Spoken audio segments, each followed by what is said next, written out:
Good afternoon, home language. It's the 19th of October. It's just about my normal Zoom time with you, but it's 16:41.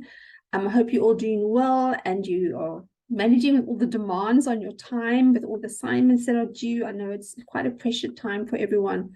So we're into week 11. We're still on unit 3. We're going to look at choosing CLA resources and materials tonight. Or shall I say this afternoon, and then next week, which is my final recording, which I'm sure you'll be very happy about, is I'm going to look at some best practices for language teaching, and then I'm also going to go over the assignment 4 at the same time, so you're going to have a double whammy with that. I don't think it is a Zoom, so it'll be a canned recording as well. I'm just going to share my screen with you so we can get onto this. There we go. Just going to share my screen. There we go. All right, so it's week 11, choosing suitable text for critical language awareness. It's our language in practice for home language.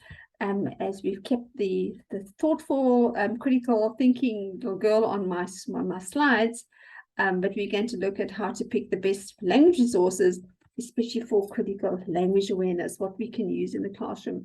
The good thing about a language teacher is you can use just about anything.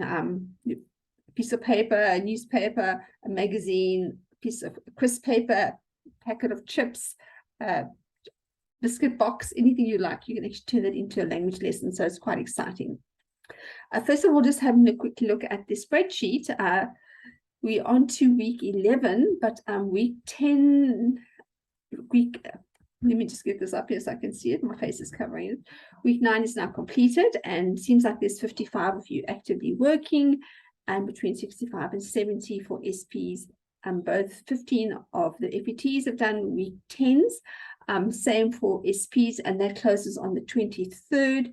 Week 11, this week, the online tracker for choosing SEL2 CLA resources will be your final online tracking. So those of you that want to get the last little bit in, just keep on doing it. It does help to have these little marks, which adds to your 10%. As you can see, yes, we won't be sad faces anymore. Assignment 3 still has to come in, and that is due on the 26th. I think you've got about a week and a half still to go. And from all the queries I'm getting, I can see that you're all quite actively working on assignment 3. Please go back to the assignment 3 overview that I sent with announcements on Saturday. I've had lots of these weird questions coming through to me where I've answered all those questions in the PowerPoint and on the recording. So if you are in need of information, first go and have a look there. Must we set a memorandum for the assignment for the paper 3? No, you don't. And I think I discussed that as well in the overview. So please go and check that out. Yes, there's a little Menti fun task. I'll put another one in for next week. How often do you? And my question to you was, how often do you read your feedback on your assignments? And because it seems to me from the questions I get and the requests is to remark everything, no one's actually really, well, very few are looking at the feedback. Some of you battle to access it. You don't know how to access it. But some of you just don't bother to go and read it. Please, if there is feedback, first go and read it coherently and carefully and critically, and then come back to me and say, I feel that my mark for my marking memo was poor, even though I put no mark allocations. I didn't show how to be marked. I think I should have got 20 out of 20. So come back with something quite specific for me, showing me that you have engaged with your actual assignment and that you are asking me to do something because it is important, and you have actually done it and wasn't noticed. Okay, then I will go back and I will moderate it. It's a bit late now for assignment 1. You should do this right after it's submitted, if it's released. You normally have 5 days to get back to me, and I'm getting into day 10 now already. So it's time's out now for assignment 1. Okay, so how often do you read just your feedback? I can see just a few of you have looked at this. Please go on to Menti and then just tell me which one you are. Few of you say always, and about the same amount say often, sometimes, seldom, and never. So I'm glad some people are truthful and actually say never. I'm sure those are the majority, as well as the seldom. I'm just can't understand why you wouldn't go and check it out. Because you want to know why you got the mark you did. Okay, maybe that's my next question.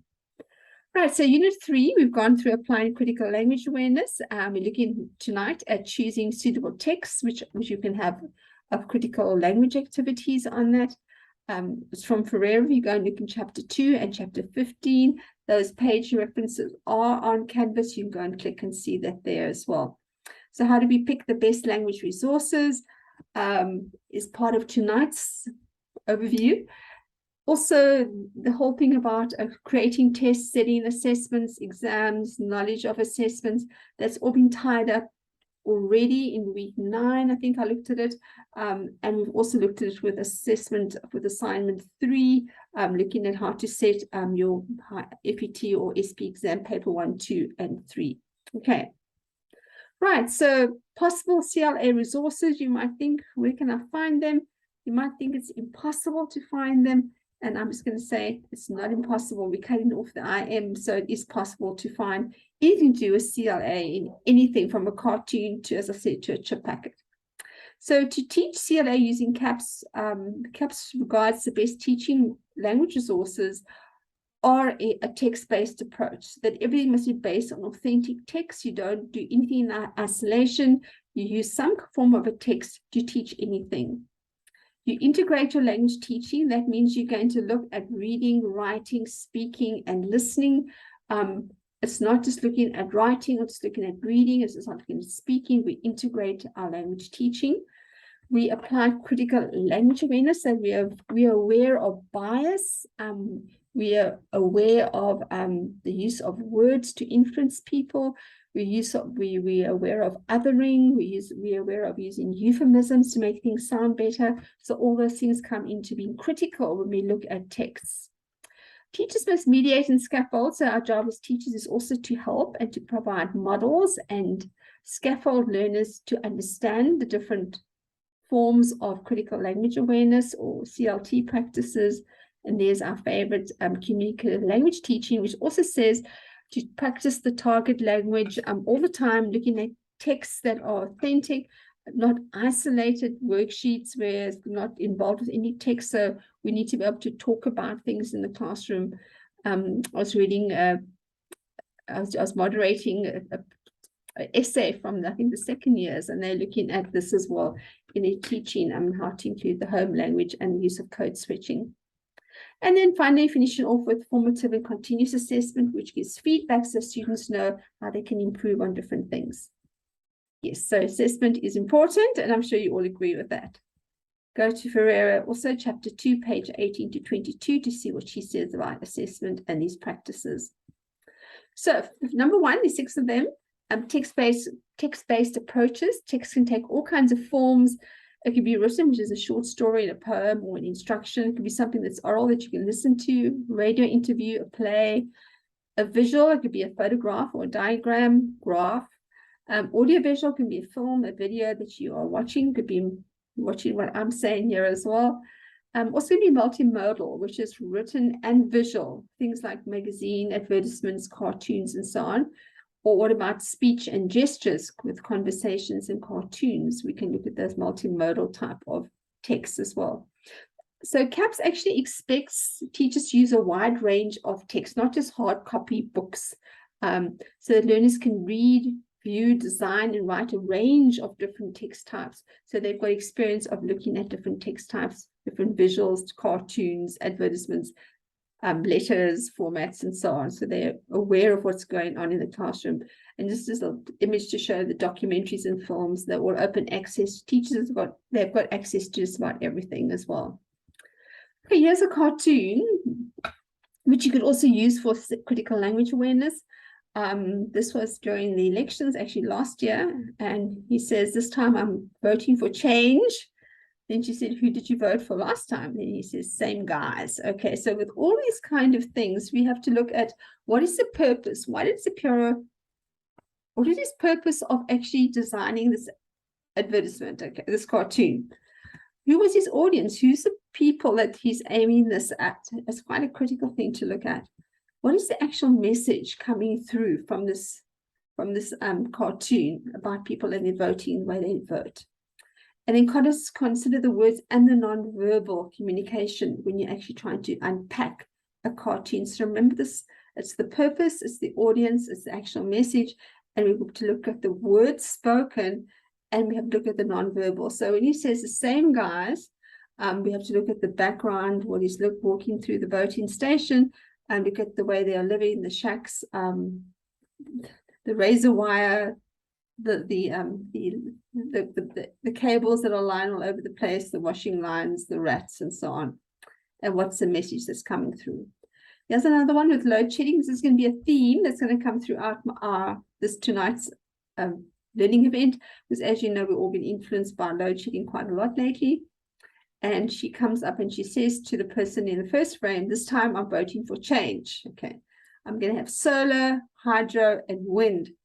And there's government sitting there. Is he taking any notice of what she's saying? Renewables we'll get are excuses rather and promises. Okay, what we need and what we get. And there's the whole life of promises that we're going to get. There's the whole lot of excuses that we're going to get. And this is all we're going to use for the next crisis. It's how we deal with it. We don't go for real solutions in our country. Again, who's the audience? What is the purpose? What is the message? What is the relationship between the faces, the gestures, the visual, and the actual message that's coming through? Last one, okay, Superos again. I think no, this is somebody else. Again, lockdown, load shedding. Who's the audience for this? What is the purpose? What is the message? So what happens with our government? We've gone from lockdown to load shedding. That's how we do it in this country. We just move the lever down and we go to load shedding. Okay, so that's the next crisis, and that's how we deal with it. Oh, this was quite a nice little cartoon as well. With load shedding, don't panic. They've called in Eskom's technical task team. Okay, let's look who the team is to come and sort this problem out with electricity. We've got E.T. in the front there with his finger going up.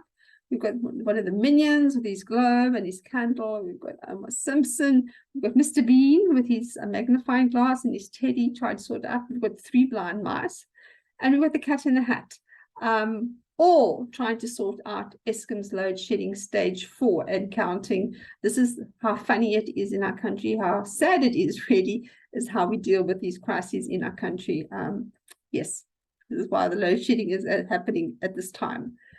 Okay, so the second one is integrated language teaching. That means you must use speaking, listening, reading, and writing as well.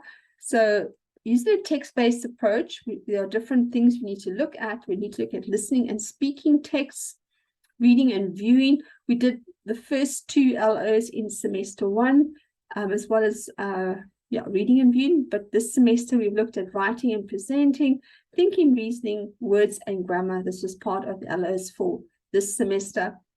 So these LOs should be combined and not taught in silos separately. We don't just do writing, we do reading with writing. We don't just do speaking, we do reading as well. We do listening as well, and we integrate all those activities. So for example, if we're writing a poem, we might read a poem. That might be the reading and viewing, identifying the purpose, the audience, and message. That might be looking at the whole critical language awareness in terms of that, the reasoning and the thinking. What about discussing the content? That might be the reading and the viewing part. What about determining the poetic structure? It might be the whole genre with coming up with words as well and reasoning. Figurative language is often grammar. Use of imagery might be visual literacy. So if you ask students to write poems, they can also go through this whole thing of not just looking at figurative language, but looking at different poems, looking at audiences and so on. So if you're looking about load shedding poems, okay, keeping the theme. Here's one I found. The alarms are all activated at night and the cars are pulled in. The electric fence is buzzing. The motion beams glow dim. Okay, light load shedding is going to start. So nighty night, we hope you all sleep tight. We'll leave it to Eskom to switch off the light. Okay, the same thing. Who's the audience? Who's the purpose? What is the message? What language is used to actually get the message across? Or you can do the shorter poems. There's now haikus you could write about load shedding. Here's a short Valentine's Day poem. You light up my life, except during stage 3 load shedding. Okay, which is actually quite cute. This one, violets are red, roses are red, violets are blue. Eskom sucks. and not you. Okay, that insert, which is quite a nice little Valentine's way of looking at ISKM and load shedding. Okay, so critical language awareness is that all texts have got values and which can be positive, democratic, fair, or it can be negative. The values, the biases, sexist, racist type, negative, othering, me and you, they and them. So our learners need to be conscious and critical of the values presented in the various texts which they read, be critical of what I read, and also be critical of the text that I write and what I put down on paper. So this is quite a nice little definition of what critical reading is that critical reading is the opposite of careless reading. You don't read with understanding, or you don't take note of what you're reading. Critical reading means to read carefully, okay, thoughtfully, critically, and with a purpose in order to better understand and evaluate a text. So it's really looking into the deep nuances of what I'm actually reading and what the text is what's involved in the text. And there's lots of things we can look at with critical language awareness. This comes from Mind the Gap. They've got this whole list there. We would not go and teach it like this. We would teach it in context. I'm using a text to look at the different, perhaps the emotive language, looking at stereotyping that's possibly being used, looking at prejudice and bias, looking at lies, looking at association. Association often happens with advertising. For instance, they say, what goes together, Whammo deodorant and fun. So if you use Whammo deodorant, it means you're going to have lots of fun and you're going to be beautiful. So that's how we go out and buy deodorants, all kinds of things we do buy, because you want to have that image as well. So here's the example of an advertisement. Are others leaving you out in the dark? What emotive language has been used there? Okay, we don't like to be out in the dark because the dark background. Get dial direct to be the light of your life. Okay, so it's almost solving of my problems, association. If I get dial direct, I'm going to have no more problems. I'm not going to be in the dark anymore. Everyone's going to like me. And isn't it good to know that dial direct has you covered? Okay, I don't have to do anything. They're going to do it all for me. So this whole idea of being aware of how emotive language can actually, and lies can actually prejudice us as well to like or dislike something. This is quite a sweet one. Also the black background, which I quite like, saying, hello, darkness, my old friend. We meet again. Okay. I think we meet again every day. And the questions that they're asking you, how long does your battery last? Okay, these are pertinent questions because we actually worry about our batteries. I do. My laptop crashed yesterday and I couldn't finish something. What happens between power outage and the time of restoral when you've got nothing? Okay. How can I get a new battery to avoid complete shutdown? Okay, so all these questions are so important. And how are we going to solve them? Okay, so just go to Power Max and they'll be able to provide the service for every situation. They will have me covered for this, so there won't be any darkness before in my life. Okay, so how are we manipulated in these kind of advertisements? And how can we use questioning to promote persuasive and manipulative language? Critical reading, these are some questions you need to ask if you want to be critical when you're reading. Is what is the author's intent or purpose? Why have they written this? What is the writer's point of view? Okay, can you deduce that? What is the bias in what they are writing about? Will dial direct have me covered? All right. Will they do it all for me? What is the tone? It's very helpful. It's very positive, I think. How do you distinguish between fact and opinion? How can I say that is fact or that is opinion? Often percentages, names, anything that really is fact in most advertisements is in fact the name. What are fallacies, lies, okay, that they try and say to us that we just need to have dial direct and we've got everything covered and we can have lots of friends, okay? So those are things that are all fallacies and they're not true and we shouldn't be taken in by it. Okay, so those are questions you need to ask if you want to be a critical reader. I thought I'd just bring this in now, which I think is quite fun. I haven't actually brought this in yet, and I've been wanting to. This is something that you could use as what they called a literature circle with reading in your class. It's quite a fun activity. Is that it's like a structured book club in your class. You get learners into groups reading short stories, books together, and they complete activities together. Each of the learners in the group have got a specific role and task, and this to ensure that they all participate, engage with the story. So they've all got a role, and these are their roles. And the first one is the discussion director, and these roles can change as well. comes up with open-ended questions about what has been read and discusses these with the group. So the person who is the director comes up with the open-ended questions. Then you've got the summarizer, those that are good at summarizing, writes a summary of what has happened in the story. They could do that for every chapter, for sections of the book. The word wizard might be the easier one, someone who goes and finds out all the meanings of the difficult words in the story. Illustrator, because someone that's very arty, or someone that can put a collage together of an important scene in a story or scenes.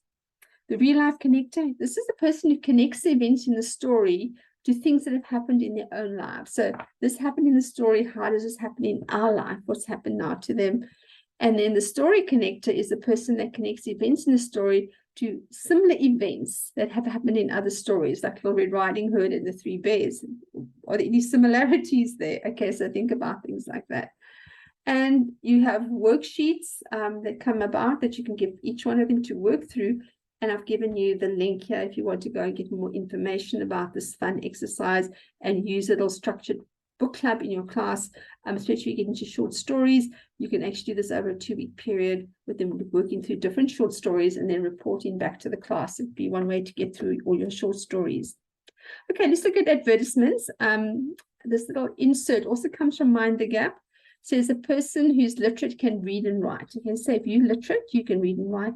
But a person also needs to be visually literate. That means you can make sense of images or pictures. So if you never look at images and pictures, you won't understand gestures, facial expressions, kinesics, proxemics, all these things that are important in understanding images, color, shot, angle, and all that. So look at this beautiful packet of Romany creams, classic chocolate biscuits. You can see the chocolate falling all over the biscuits there. This comes from a past paper, Romany creams, irresistibly delicious. Okay, sounds good. And these are the kind of questions for advertisements that you could ask. Who is the advertisement aimed at? And that's your first question that you can ask. So you can take any advertisement and apply it to that. Give reasons for your answer. And then you're going to go look at maybe formatting and font size. This is why are the words Romany creams irresistibly delicious written in a larger font? Okay, why would they do that? And then what about, look at the following words and how do they influence the reader? Take your taste buds traveling to another world. Okay, lots of teeth there. All you need to eat the biscuit and you can travel to another world. So how's that going to influence me to go and buy Romany creams? And then the last one always is would you go and buy, would this tempt you to go and buy Pied's Romany creams? Okay, explain why. Your answer should look at the picture and the written text. So maybe if you look at the one text, you'll say, no, they look quite bleak, doesn't look so exciting. I don't really like tea or biscuits. But if you look at the one on the left, you might say, yes, definitely look at that rich chocolate. I adore that. And I want to actually go and travel. So maybe I will buy some Romany creams. Okay, so as long as you support your answer. Cartoons, the same thing. Remember, cartoons, you're also going to be visually literate for cartoons. You're going to understand their structures. So you would have to understand that there are different frames, different kinds of speech bubbles, thought bubbles. For instance, you'd need, I'm going to just go away. You know that each picture comes in a frame, that if you've got the spiky type of frame and you've got exclamation marks and bold lettering, it means that there is a shout bubble. What about punchlines and the use of the speech bubble where the tail goes to the mouth to show who's speaking? What about the thought bubbles, how they look? And what about sometimes you've just got text with a little line which shows who's been talking? So you have to have this whole literacy to understand how to actually interpret a cartoon. Also, the use of lines, horizontal and vertical lines. So if you look at the first one, these are heights, shows that the car is moving by horizontal lines. The one with the skating, the lines are going vertically, that's showing depth of the ice, it's shiny. What about dites on the window? Shows it's a glossy window. What about graphite whites? It shows it's a little cloud of smoke, and the horizontal line showing that somebody's running off in a hurry. That you could understand that there is haste in that one. So we then come on to cartoons, and I've had a bad time with my dog digging holes, and we've just had box cable put down, fiber, and he's been trying to dig it all out. You can see there's actually if you have a look there, you can see there's pipes and everything. So he's been doing quite a lot of digging in my garden. So I decided to use this and the cartoon to do with the dog as well. Also been digging in the garden. And the person says, and another thing, how many times have I told you not to dig in my vegetable patch? Okay, my dog doesn't understand that. So let's look at the kind of questions is, how does, if you look at frames 1 and 2, how does the cartoonist show the man is angry with his dog? Okay, so you'd have to look at things of gestures, hand movement, the heights, the hands moving, the stern look on his face, the shouting, the block letters there, definitely angry. And then also look at the body language and the words. Frame 3, why does he repeat the words my chair? All over my chair, not your chair. Okay, so why does he repeat that? But he's trying to make a point. And then what about, okay, those are the 3 ones what I pointed out. I want to just look at question 3. There is the multiple choice. In the cartoons, you can normally have 1 multiple choice. I switched off ages ago, suggested the dog is indifferent, self-conscious, embarrassed, or guilty. So you choose one of those. And do you find this cartoon humorous? Okay. Also about a dog. This is Hagar and his dog Snat. These are the questions using frames. If you look at frame 3, which is that one there, and he says he's got his thought there. My problem is sometimes my someone forgets to take care of me. Okay, someone forgets to take care of me. To whom is he referring? Okay, to Hagar. In frame 4, name 2 ways in which the cartoonist shows the reader that the dog is very hungry. Okay, well, obviously the thought bubble says I'm starved with the exclamation mark. Look at that wistful look in his eyes as he's staring at Hagar drinking and eating. The word saying he's forgotten my dinner again. So it's the words and the visuals as well, and those big eyes. If you go and look at frame 8, how is the dog feeding at this point? Hagar says, good boy, Snack, woof, woof, woof. And he says in frame 8, thanks for reminding me. And there you can see there's a big heart above his head. His feet are off the ground. His crown has fallen off. He's so excited. How is he feeling? He's excited. But he thinks he's going to get food, but he's actually been put out. So you feel quite disappointed. This is funny. Think about it. Okay. Right. So then if you go on to Mind the Gap, I think this was from Mind the Gap, I'm not sure, but you can also get all the answers to that as well, which helps you with your memo design. Please have a look at all the ticks there and the mark allocations, which I should see quite clearly when you do your assignment 3 and you do paper 1 and paper 2 memos. Okay, mediating learning, where the teachers help students to learn. You scaffold them. You don't just leave them to try and find out themselves. The boy says they read adverts whenever you get the chance, help them to make a sense of persuasive language as a teacher, provide them models of advertisements, discuss the specific features of the advertisements, go to the past papers, and there's a whole lot of language as well. To answer questions about adverts, you need to notice every detail of how the advert is presented, and there we can go from the slogan to the logo to the font. You wouldn't go through it with them as this, you'd actually do it with your actual advertisement, mediating it, show them what language use is, showing them how figures of speech are used, showing them how sound devices are used. Then design an advertisement with the students and then get them to do it independently. We do, then you do. Okay.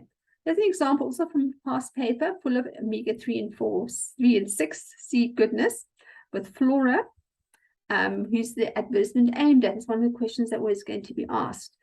How does the picture used in the advertisement support each of the claims? So the relationship between words and pictures, full of omega 3 and 6 seeds and goodness. How does the picture support that? How does the picture support seeds are high in essential fats, omega 3 and 6, which are good for your heart? Where do we see the heart visual? And there we see at the bottom right, Flora, love your heart. Okay, so the relationship between words and the visual. And then how is the slogan, love your heart, meant to influence you as a reader? Will you go and use this product? Does this product tempt you to go and buy it? Give a reason for your answer. You might say, well, look at the horrible Flora box, I would never go and buy that. Or yes, I want to have a healthy heart, I will go and buy it. Again, if you're using the load shedding theme, here's MTN, they're introducing the load shedding survival kit. Who's this aimed at? Okay, it's me who needs data all the time to do my presentations. What about with free and sustainable solar energy? Okay, how do those words and how do the pictures support each other for the question 2 type question? What does it mean when he says, MTN says, I'm with you everywhere you go? Okay, will that tempt you to go and buy an MTN survival kit because they're on my side? Okay, how's that trying to persuade me? There's another one. Who's this aimed at? Load shedding solutions. They do it for you. Eagle lighting available in stores and online. See how easy it is to get it. Don't be left in the dark. Get yours today. All right. So who is this aimed at? They've got the whole camping situation there. People that want to go camping. People that want to have light during load shedding. They don't want to be left in the dark. Okay. How do the visual and the wording tie up with it? That the solution part comes with the lights. What about even the price in red is 98 Rand? Does that make it cheap? Would you be tempted to buy this? You might say, well, no, I'll never go camping. I don't need it. But it might be a solution that I don't want to be left in the dark. Okay, I don't like the dark and I don't like load shedding. So CLT, this is your communicative language teaching. This is how we teach grammar often, implicitly more than explicitly, and all the things that need to be taught using communicative language teaching, which means we use the target language and text to try and work out the grammar uses. We don't do it in an isolated manner. Okay, there's all the things we need to learn using CLT. So we learn a language often by listening, speaking, reading, and writing with a genuine purpose. So where do we get this? We often get it from text. The reason why we actually need to read this, it's got a genuine reason. So we're going to focus on meaning, and then the grammar and the vocabulary are within the context of the text. It's not done in isolation. We don't then go and learn a list of words. We learn the words that are in the text as well, and the grammar forms. So attention is not the form of the grammatical items, not the rules, but it's also their meaning, why they are used and how they are used. So this little insert says authentic communication activities that focus on meaning and provide opportunities for learners to use the language in a life-like context. Okay, we use real materials. There's an example from lockdown where we could use an article about where people wanted to gym during restriction time, and you could think of different places where people could go and work out. And looking at these, the article says in vacant lots on the beach, on pavements, gardens, and car parks. And you could actually discuss all those areas and how it could actually work to go and do gym there and think of other areas. The article also speaks about online training, okay, filling the gap for fitness fans. So what about online in the virtual world? How can we use training and exercise? This all got a purpose why we're doing this. We want to try and see how we can exercise and be healthy during lockdown, and using this article. And what actually happened with the people that were COVID weary and they needed to have outdoor venues. Maybe they lived in apartments, they had no place to go and work out, and they needed fresh air. So they went to a coffee shop parking lot in Pretoria, and they had a car park cardio where they used to do exercising with cardio aerobics there. So it could be a whole discussion about venues for exercising, especially during lockdown, or especially during any time where people can get together to actually exercise, and then you could write a whole reflection on this kind of activity.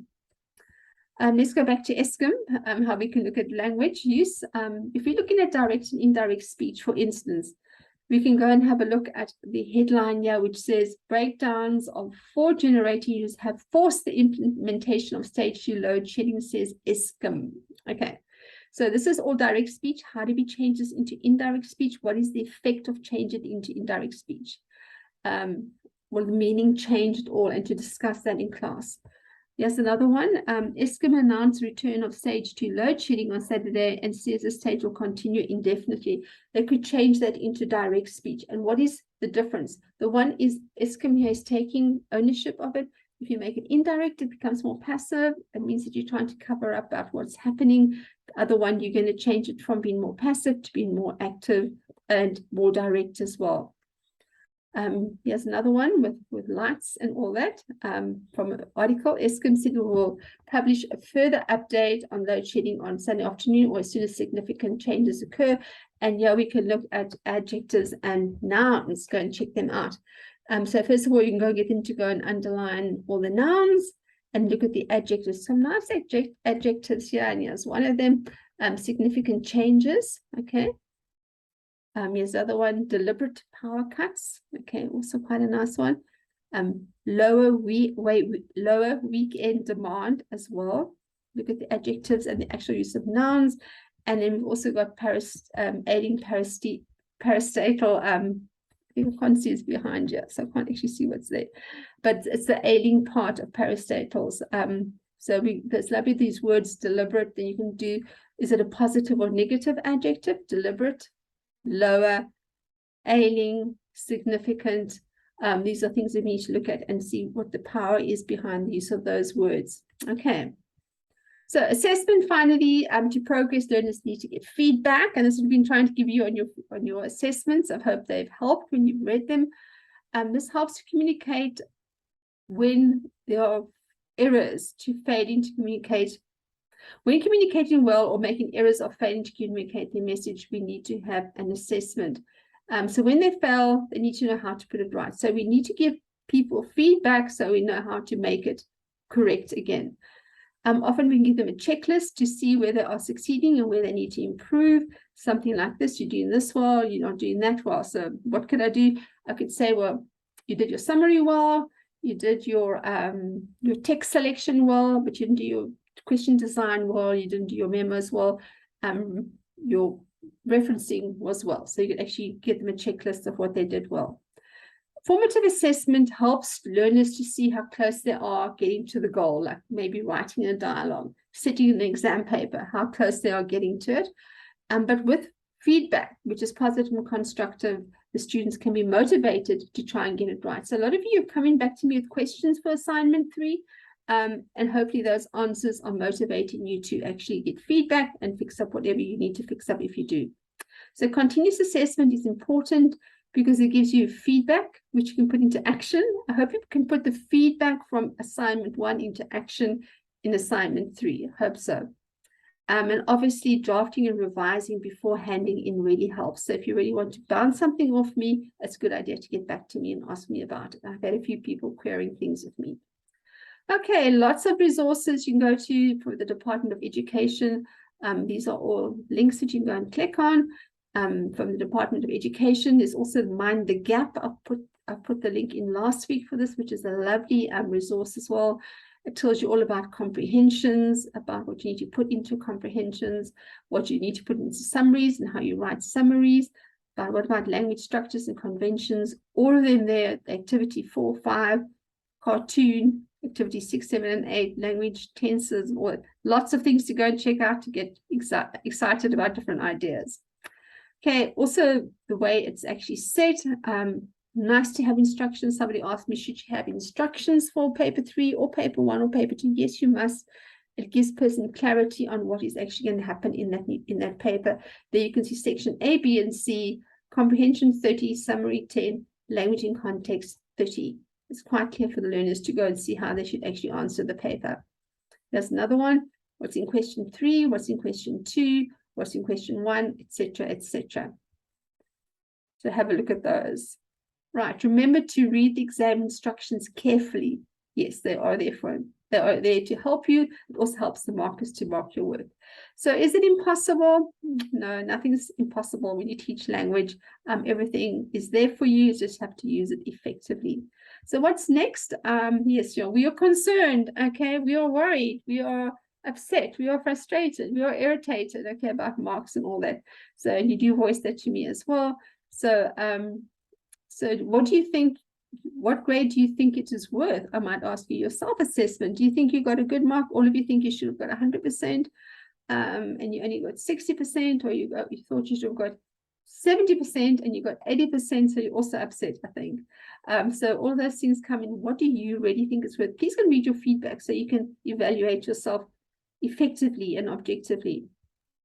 This is quite interesting. I came across this. It depends on how cognitively hard you have to work. So if you're going to work very hard for something, the value of a good grade is less. So if I've got to put a lot of effort into my assignment 3, I don't like it. I don't enjoy doing that. I don't think it's worthwhile putting that much effort in. So I'd rather just take something from last year and submit it. Okay, then I'm owned and I get bad marks. If I can do something with no effort, I quite like it. And that's what people are doing that are submitting work that is self-plagiarized. It's easy to do it and you get a high mark, maybe you don't. So it depends on where you're coming from. So this is how they assess something. People don't like doing things that are very hard. They prefer doing things that are not hard and they get good results for it. Okay, so that's the quandary that we get ourselves into. So the value of the grade decreases if I have to study harder. So the harder you have to study, they say, the less the grade is important to you. So if you don't have to study very hard, the value of a good grade is high, but if you have to study very hard, you don't really value your grade. I don't know if you can understand that. So are you accepting this challenge of cognitively hard, doing things to try and get a high grade and taking that challenge up, which I think we can all do. But things that are difficult, sometimes the effort is not there because the grade doesn't really matter in the end. So I'm hoping that for all of you, cognitively challenging tasks, you want to get that high grade and you're going to put that effort in, and the graph will swing and give you a good grade, and hopefully you would also be happy with getting a high grade for something. Okay, I'm over and out. End of preaching. I'm going to just stop my share. Next week is week 12. It'll be the last week, thankfully for you too. And again, as I said, I'm going to look at assignment 4 and some best practices for language teaching. Take care. Have a good Wednesday and rest of the week. And hang in there. We're getting this together. Okay, marking is happening with assignment 2. Ciao for now. Bye.